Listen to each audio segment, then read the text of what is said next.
पाशाङ्कुशान्विता दिव्यां वीणाव्याख्याक्षसूत्रभृत्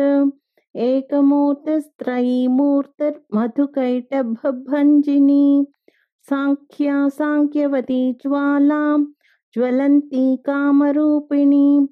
जाग्रन्ती सर्वसम्पत्तिः सुषुप्तान्वेष्टदायिनी कपालिनी महादंष्ट्रा भ्रुकुटीकुटिलानना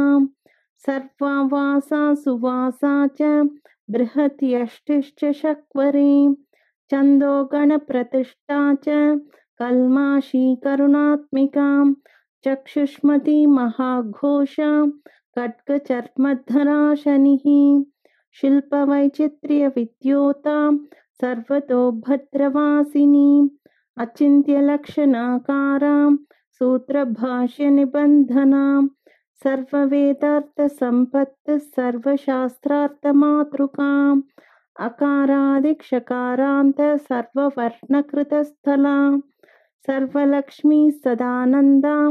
सारविद्या सदाशिवा सर्वज्ञा सर्वशक्तिश्च केचरीरूपगोचरिता अणिमादिगुणोपेता पराकाष्ठा परागतिः हंसयुक्तविमानस्था